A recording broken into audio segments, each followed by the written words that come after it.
So, you know, he may not be comfortable around us because we ask people to make themselves familiar with the background before they start taking too much of an active role. They can create a disturbance. They can make other people distracted from the real path. And we don't want that to happen, so we correct them. I mean, if someone approaches a spiritual master, they have to expect to be corrected because their understanding is wrong. That's why they need a spiritual master. Spiritual master is going to say, no, that's not quite right, do it like this. So if we have so much false ego that we can't take even a small correction, then how can we approach a spiritual master? I mean, Srila Prabhupada actually never chastised me. I never understood that because he could be so heavy. I mean, wow, and there's just any little thing. But then I came to understand that the attitude of the devotees that he was chastising was fundamentally wrong because they were trying to impose their own understanding on him. So then he was like, "Arr," like fire. But my attitude was always, well, Srila Prabhupada, here's my service, and you know, I hope you like it. It's the best I can do. You know, here you go. And he was always encouraging. So that's the difference. If you wonder why sometimes we appear to get heavy with people, actually we're not getting heavy. You don't know what heavy is. Srila Prabhupada, he was heavy. But sometimes we have to be a little firm with people. And firm just means, no, stop. That's wrong. Do it like this. We never just chastise or stop someone without giving them a positive alternative. Don't do it like that. Do it like this. You see, in Krishna's preaching in Bhagavad Gita, he preaches to Arjuna like that. He's saying, don't lament. Lamenting is for fools.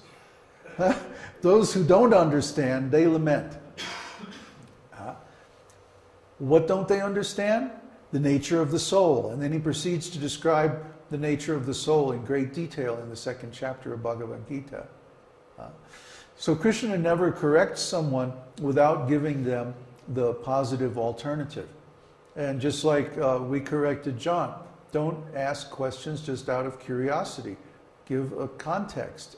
And, you know, you should study the background knowledge before you start asking all kinds of off-the-wall questions. So anyway. UFOs. Well, there are UFOs. I mean, the airplanes of the demigods and so on.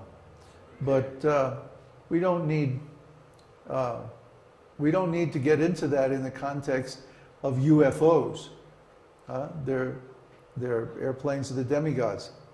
Here you go, Florian. Hare Krishna. There's another question from Diego. What's the difference, if any? Well, the difference is in the taste. The difference is in the mood.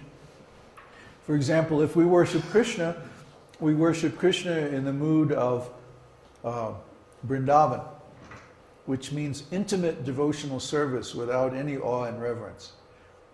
But if we worship Krishna, let's say, in Dwarka, then Krishna is worshipped as a great king. Oh, yes, sir, yes, please, you know, please, like that. Awe and reverence. A little bit of fear comes in. A little bit of respect. And that means less intimacy. Similarly, in Vaikuntha, when we worship Krishna in any of his four-armed expansions, there's all kinds of awe and reverence. And, you know, the devotees are less intimate with Krishna in that circumstance than they are in Vrindavan, which is very, very sweet.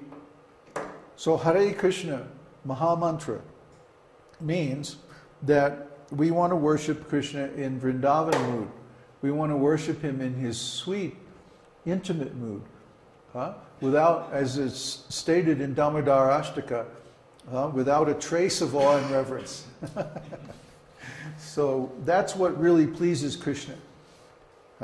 Just like I'm really pleased if someone is very, familiar and affectionate.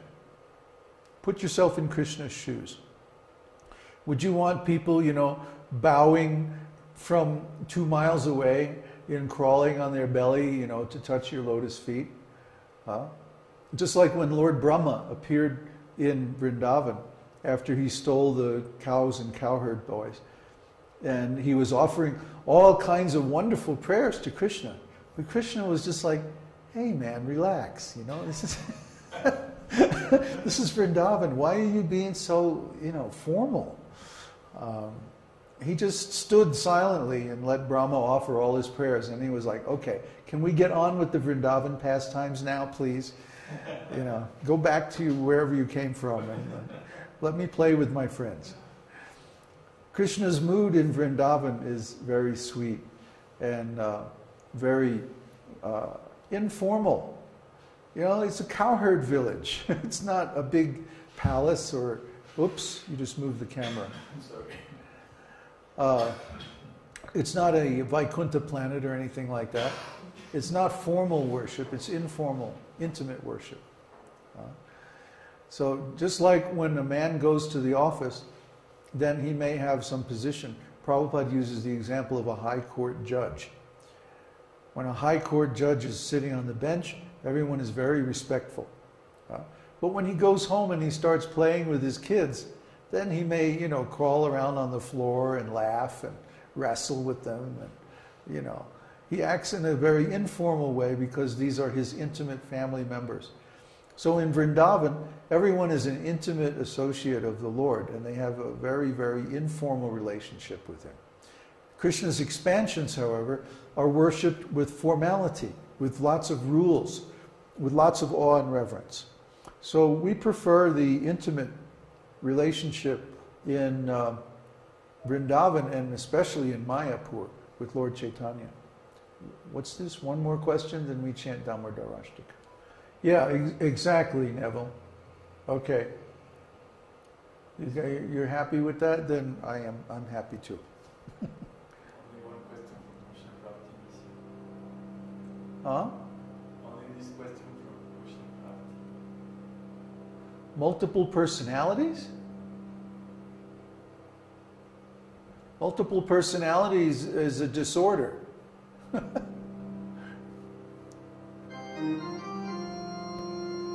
False ego, well, that's what he's talking about.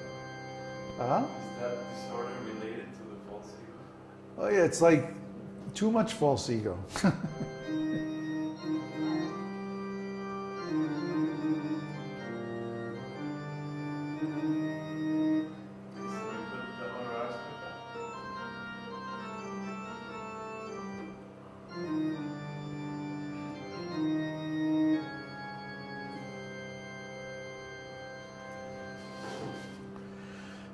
Namamishwarang Sachidananda Rupang Lasat Kundalang Gokule Brajamanam Namamishwarang Sachidananda Rupang Lasat Kundalang Gokule Brajamanam Jashoda Biyolu Kaladhavamana Paramrishtamathyam Tato Drutya Gopya Jashoda Biyolu Kaladhavamana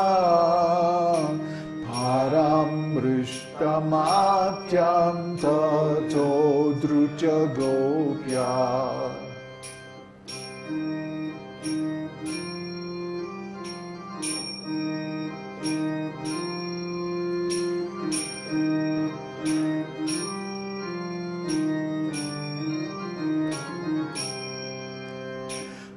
Udantam muhurnetra jugmam rijantam karam bhoja jugmena shatanka netram. Udantam muhurnetra jugmam rijantam karam bhoja jugmena shatanka netram. Muhusvasakam patri rekanka kanta stita graivam damodaram bhakti badam. Muhusvasakam patri rekanka kanta stita graivam damodaram